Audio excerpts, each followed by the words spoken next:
With such technological advances in special effects and makeup technologies, it's no wonder that modern horror fans have grown to expect a level of realism inconceivable only 30 years ago.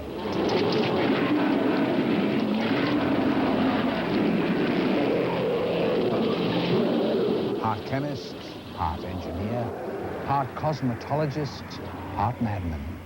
It takes a unique kind of person to become a special effects makeup master. Not surprisingly, specialists in this line of work are very few and far between. Academy Award winner Rob Bottin is one such individual, known for creating some of the most memorable special makeup effects in movies like RoboCop, The Thing, and Total Recall. Rob has brought a new level of realism to audiences worldwide. A special makeup effects artist is basically, like a magician that works on people by using, like rubber and cosmetics and different sort of makeup-like illusions to create basically a magic trick of transforming the person into something he's not. A man into a monster.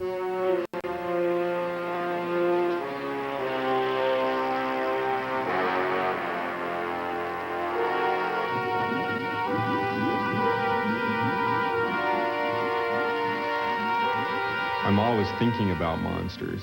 When I was a little boy, I actually, because I was like horribly afraid of the dark, would dream about monsters in vivid detail.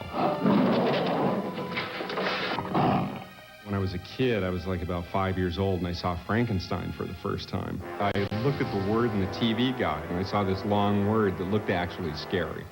My mother said, "You're not going to watch that. You're not going to turn on the TV to watch that." I snuck in my room, turned on the TV, and when Boris Karloff, comes through the door for the first time and you see that, dead-looking corpse with the flat head, I just, I fell in love. He's so wonderfully done by this makeup artist named Jack Pierce. To this day, you really couldn't make a better Frankenstein monster than the one, in the original Frankenstein. No way. And you couldn't, beat the creature from the Black Lagoon. Here you have a man from head to toe, completely transformed, by having gills all over it. And the face was no longer that of a man. It was more like part man, part dinosaur, fish man.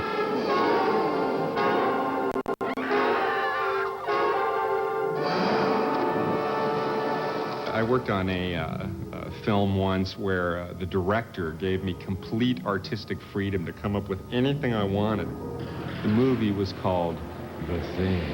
I had to just try to think of every frightening image, like when a dog turns and you see a certain look in its eye, and snakes and bits and pieces of spiders, anything that's, sort of frightening.